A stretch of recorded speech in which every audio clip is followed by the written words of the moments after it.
Are African nurses being targeted rather than supported? Let's dive into this video.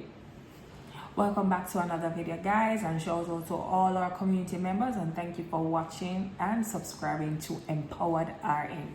Now, in this week's video, we're going to talk about a news brief that broke recently, about 2 to 4 weeks ago or last month, and we're just getting a chance to report on it. We saw it earlier in the video where Manitoba nurses, especially those who are internationally educated nurses, were stated that they feel set up than supported, or surveillanced and not supported. Now, an article was also published. We just watched the video, so we're going to go through the article and then we're going to dive into the video, everything, and dissect it. So this article was also written with regards to what happened in Manitoba, and it stated that some internationally educated nurses feel set up to fail as the regulator warns of patient safety concerns. Now, it was written by Ian Froese, and this was published on June 10, 2025. It stated that some of Manitoba's newest nurses feel scrutinized and not supported. And this was stated by the Canadian Black Nurses Alliance founder. Now, in this article, it was also stating that nurses of African descent are being reported to Manitoba's regulatory body at disproportionately high levels, often prematurely, a National Nursing Organization alleges. Now, it was noted by the founder, which is Ovi. I'm not going to pronounce their last name because I don't want to badger it, but I hope that I can get an interview with you. Hopefully that can happen. And she is the founder of the Canadian Black Nurses Alliance. She said that she's personally heard from internationally educated nurses of African descent who feel that they are being unfairly monitored rather than supported as they enter Manitoba's healthcare system. Now, she further lamented that these are nurses with 2 postgraduate degrees. These are nurses with degrees that they have gotten from their foreign countries that are being scrutinized, criticized, and questioned on their validity, she noted. Now, the allegations come from the fellow from the College of Registered Nurses of Manitoba, speaking out last week and a couple months ago against a recent government order that removed the requirement that nursing applicants registered to practice elsewhere in Canada, known as labor mobility applicants, had to have previous work experience in the country before being automatically permitted to work in Manitoba.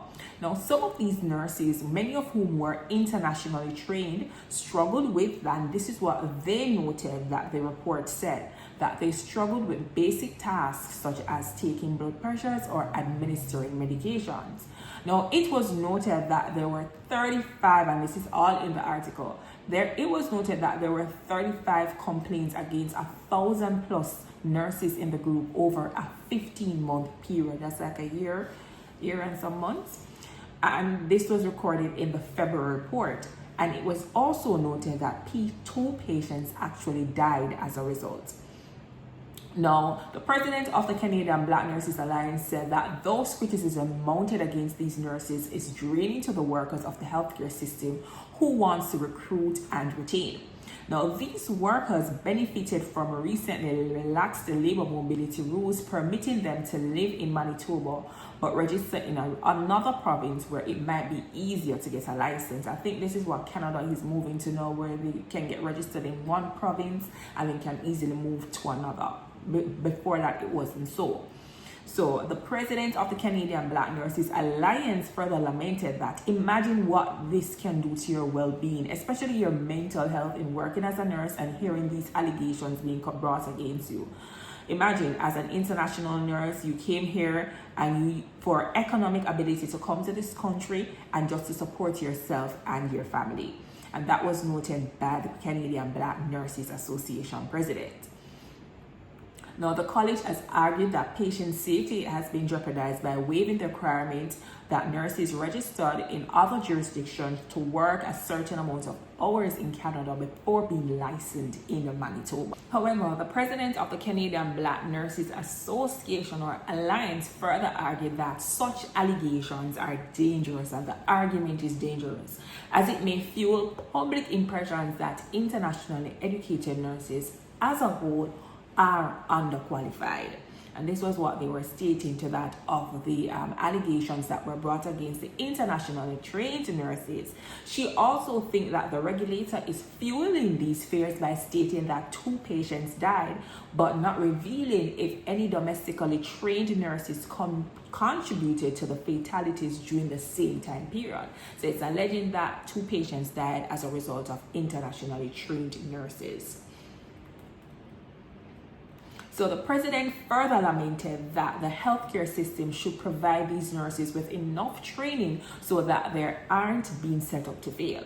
While some nurses may need to be assigned to duties better suited to their skills, the president noted that it isn't fair that some nurses trained abroad are provided with just 1 to 5 orientation shifts to be acquainted with the Canadian nursing practice. And that's the end of the article. And I think it was still seen on all social media platforms, and a lot of persons were talking about this.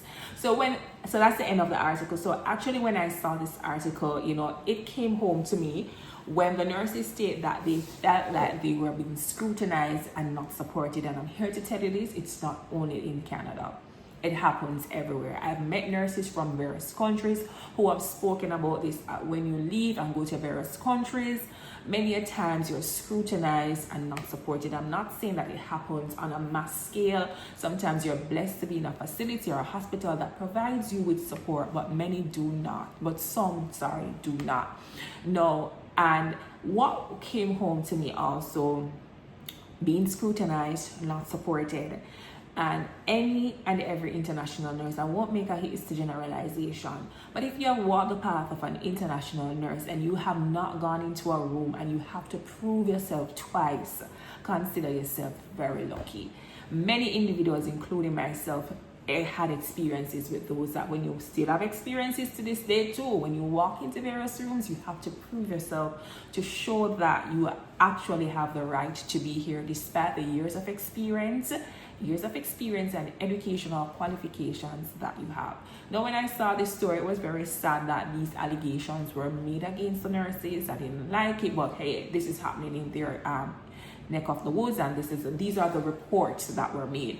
But what was alarming was that the nurses said that they feel like they were being scrutinized and not supported. That means you're watching us, you're observing us, you see us not doing things as they should be done, but you're not providing adequate support.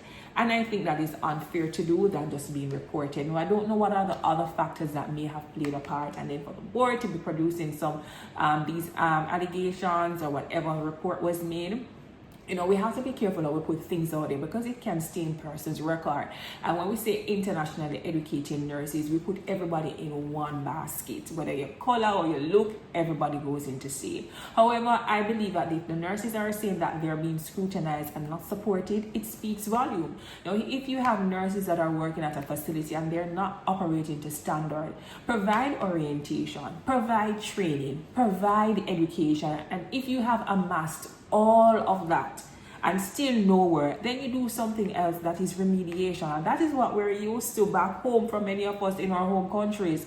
That is what is done instead of immediately reporting people. But I'm here to tell you, it is sad, but a lot of persons have experienced it. I spoke already, not just Canada. I met nurses from all over from different countries who have talked about this. Even one nurse lamented that when you leave from your home country, it is unfair that when you go to another country that you have to even start from the bottom and work your way up, despite having 5, 10, 15, 20 years of experience.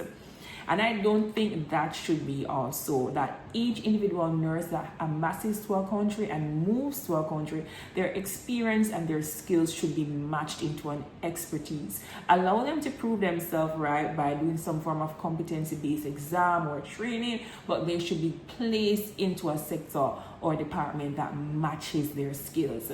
And a lot of persons have complained about that, but guess what? Many persons suffer in silence with that, and many persons just do what is needed and work their way up. And I've seen thousands of persons and nurses talk about this online. And the flip side of it is that coming back from my home country, we recruit nurses from all over the world, especially right now. I see they just took in some Nigerian nurses and they were nurse educators. And I'm sure they're not going back to the bedside to prove themselves. they're going to be automatically placed in the department that matches their skill and expertise. And for me personally, when we're moving our nurses, these are some things that I'm asking, like the International Council of Nurses, if you're watching this or anybody to share this with, these are the things that we need to advocate for our nurses, because many of them do suffer in silence, as I said before, and it causes them to feel like you have a retrograde or backward progression. But some persons fight it out, but not a lot of persons are able to deal with that. But this article, I hope at the end of the day, redress was given to those nurses, and the statements that were made to say that 2 patients died, I hope that they made adequate research and investigation before a hasty generalization was made in that shape and form. One thing that I can say is that I applaud the Canadian Black Nurses Alliance. So they're called the CBNA. They advocated and they stepped up. I saw them on news briefing. The president was interviewed and she advocated for those nurses and backed them. And I was super proud of that, and super proud that an organization such as that was formed. And she spoke about it, that these are nurses that are leaving their countries with 2 postgraduate degrees, some extent more than that, or even their bachelors of science with years of experience, and to have such things being brought against them and their names, it is so sad. But happy to know that they had a medium in which that they could voice their concerns and an outlet for persons to provide representation for that. So big up to the president. I hope that one day I can get an interview from you. I'm going to reach out to her also, but I'm super proud that an organization came out and defended them, and this was in Canada. But what about the nurses in other countries that do not have a defender? The nurses that do not have a group or a lobbying agent, no one to speak on issues or to advocate for them. This is where, when I talk about suffering in silence, comes in. Some of us, we fight it out on our own and we make it, but others, mental health, depression. Can you imagine going to work and you hear that yourself as international nurses are being accused of not being up to standard and working with that mental pressure? It's a lot. So I'm here as Empowered RN to encourage you guys that wherever you go in the world, you're going to have opportunities, but you're going to face challenges. And challenges exist not per country, but they exist globally. And that's why this platform is here, to educate you and to open your eyes and to bring you global issues and news that is happening across the world, so that when you meet upon these or you hear these things, that you are well informed. But thank you guys for listening. It will be a short video today. What do you think about this? If you are watching right now and you are an international nurse or a former international nurse, have you ever been in a situation where you felt scrutinized and not supported? Drop it in the comment section below. Drop your flag, drop your country. Let's have a discussion. How has this impacted you and how were you able to get over it? Did you have an organization you could report to where you could bring your issue to and they advocated for you online through newspaper, press briefings, or through that of going on the news and advocating? If so, let us know in the comment section. Thank you guys for watching. Please remember to subscribe and see you in another video.